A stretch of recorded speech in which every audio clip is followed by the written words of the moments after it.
Cet épisode commence avec Hakan, en train de demander à son homme de main de tuer Ferit. Il ne doit pas voir le jour se lever demain. Son homme de main hésite. « Je ne maîtrise pas les voitures. » Hakan lui répond sèchement. « Débrouille-toi, trouve une solution. » Demet entend leur conversation et intervient, paniqué. « Ne fais pas ça, Hakan, j'ai tout entendu. » Hakan la fixe et réplique. « Moi aussi j'ai tout entendu. Quand tu discutais près de la piscine avec Ferit ?» Demet se justifie. « Je voulais juste me convaincre que je le connais encore, mais notre histoire est morte lorsqu'on s'est séparés. » Elle ajoute ensuite « Puisque tu as écouté, tu connais la réponse de Ferit. » Hakan acquiesce, le regard noir. « Oui, il t'a méprisé. » Furieux, il serre les poings. Demet le supplie d'abandonner son idée. Après un moment de réflexion, Hakan finit par céder et appelle son homme de main pour annuler la mission. De son côté, l'homme de main, qui se trouve près de la voiture de Ferit avec une pince à la main, répond « J'ai trouvé une solution. » Hakan l'arrête immédiatement. « Ce n'est pas encore le moment. Laisse tomber. » L'homme de main se retire. Plus tard, Ferit et les autres disent au revoir au petit, qui s'en va avec Demet et Hakan. Denise propose à Nazli de la ramener, mais sa voiture tombe en panne et refuse de démarrer. Ferit le remarque et s'approche. Denise soupire. « Ça arrive souvent avec cette voiture, je vais essayer de la réparer. » Ferit l'arrête. « Laisse-la sur place, quelqu'un s'en occupera, je vais vous ramener. » En route, il parle du petit. Denis soupire. « Il avait l'air heureux. » Puis, d'un ton amer, il ajoute « J'ai du mal à y croire. Notre neveu qui a grandi avec nous monte dans une voiture et s'en va, et on ne peut rien faire. » Voyant que Nazli ne dit rien, il lui demande « Pourquoi tu ne parles pas ?» Nazli répond simplement « Je réfléchissais. » Soudain, Denis ouvre la fenêtre, passe la tête dehors et déclare en riant « J'adore sentir le vent comme ça. » Nazli le regarde, amusée. « Tu es fou !» Puis, prise au jeu, elle l'imite. À ce moment-là, Denise reçoit un appel du frère d'Alia. Il raccroche et annonce « Il y a un problème avec Alia. » Sans hésiter, ils s'en vont tous au bar où elle se trouve. Le soir, en arrivant, ils trouvent Alia complètement ivre. Denise s'approche et lui demande « Qu'est-ce qui se passe ?» Alia sourit tristement et répond « Je plaide coupable, voilà le problème, il ne s'est rien passé. » Denise lui tend la main. « Viens avec moi. » Elle secoue la tête. « Non, je ne veux pas rentrer à la maison maintenant. » Ferit intervient. « Allons quelque part où tu pourras prendre l'air. » Alia accepte et, en titubant, elle lance à Denis. « Ferit est le meilleur. » Ils s'en vont.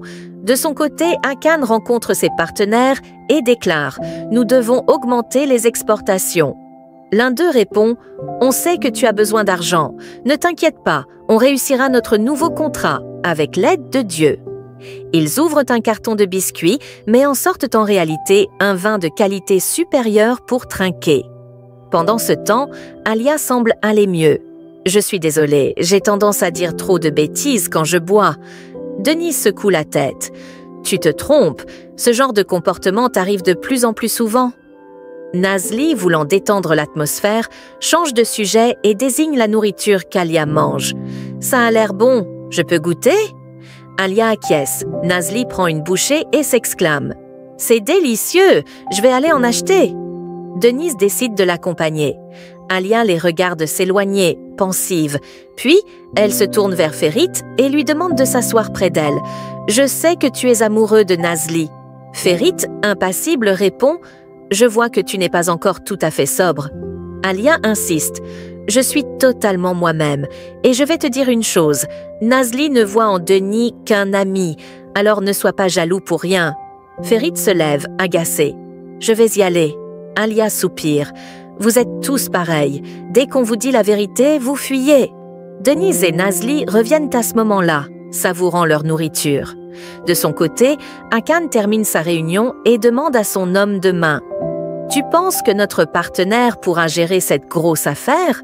Bekir hoche la tête. « Oui. Et s'il n'y arrive pas, on le punira et on en trouvera un autre. » Hakan, furieux, tape du poing sur la table. « Comme avec Demir et Zeynep.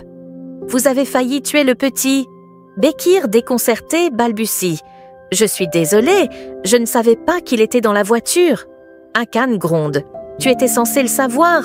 Si quelque chose arrive à cet enfant, je perds tout. » Il le fixe durement et ajoute « Comprends-moi bien ». Puis il lui ordonne de monter en voiture et ils partent. De l'autre côté, Nazli décide de rentrer. Denise propose « Je vais te ramener en taxi ». Alia, encore fragile, murmure à Denis « J'aimerais que tu restes encore un peu avec moi ». Ferit intervient « Je vais la ramener ». En route, Nazli pose une question à Ferit. « Si un jour tu te retrouves dans une situation qui devient incontrôlable, que ferais-tu » Ferit réfléchit un instant avant de répondre « Je prendrai du recul, j'examinerai la situation, puis j'agirai en conséquence ». Nazli hoche la tête, impressionnée. C'est une réponse sage. Le matin, Fatos discute avec Nazli. « Alors, Ferit t'a accompagné hier, c'est romantique ?»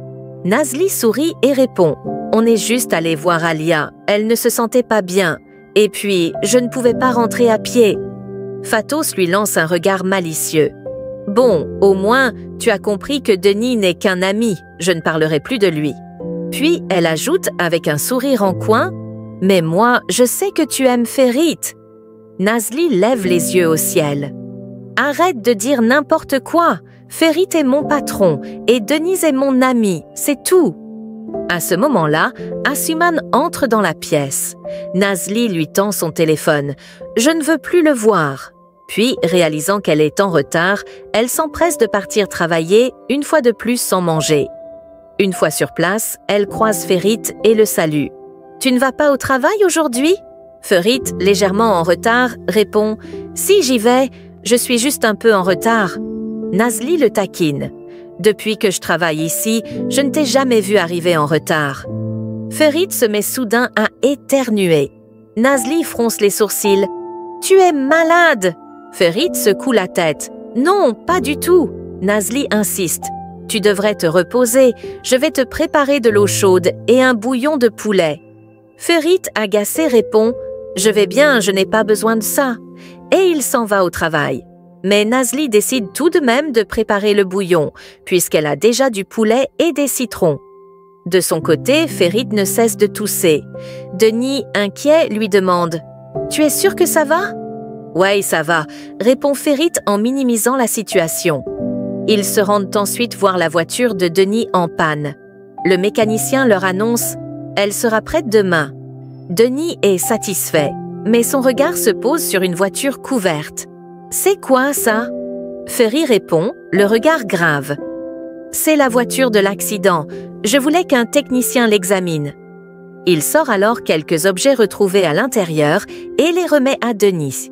Celui-ci, ému, les reconnaît immédiatement et se met à pleurer en se rappelant le jour où il les avait offerts. Pendant ce temps, Nazli est au téléphone avec Bulut. Le petit garçon, enthousiaste, lui dit « J'ai dormi avec ton cadeau et je l'emmène partout avec moi. » Nazli sourit. « Mais on s'est vu hier, petit gourmand. »« Oui, mais tu viendras me voir bientôt, hein ?»« Bien sûr !» Bulut raccroche, heureux, et serre son oreiller contre lui. Demet, qui l'observe, est jalouse, mais cache son ressentiment derrière un faux sourire. De son côté, Ferit confie à Denise « Mon frère Demir était un excellent conducteur. Nous avons pris cette route des dizaines de fois. Je ne comprends pas comment un tel accident a pu se produire. » Pendant ce temps, Hakan explose de colère. Pourquoi et comment Ferit a-t-il récupéré cette voiture? Ses hommes de main haussent les épaules. On ne sait pas. Hakan fulmine. Quelle est la probabilité qu'il découvre que la voiture a été trafiquée? L'un d'eux hésite avant de répondre. Tout dépend de l'expert qui l'examinera. Hakan devient fou de rage. Si ça arrive, on perd tout. Trouvez une solution immédiatement. Au bureau, Ferit signe des documents. Iqbal lui demande s'il va bien. Oui, je veux que cette affaire concernant Bulut soit réglée dès la semaine prochaine. Pas de troisième audience. Son avocat acquiesce. Nous allons prouver que Hakan et Demet veulent le petit uniquement pour son argent. Ferit ajoute « Enquêtez sur Hakan. Je suis certain qu'il trempe dans des affaires louches. » Puis, il met fin à la réunion et quitte la pièce. De son côté, Hakan réunit son équipe. Il faut trouver quelque chose contre Ferit, quelque chose qui pourra le discréditer devant le juge. Un de ses hommes demande « Une idée ?» Hakan sourit sournoisement. Nous allons le faire passer pour un playboy qui aime la vie nocturne. Comparé à nous, un charmant couple responsable, il n'aura aucune chance. Pendant ce temps, Ferit, toujours malade, reste dans son bureau. Engin entre et s'excuse. Désolé d'avoir raté la réunion. Puis, il soupire. Je n'arrive pas à oublier Fatos. J'ai l'impression que tout dans ma vie est faux.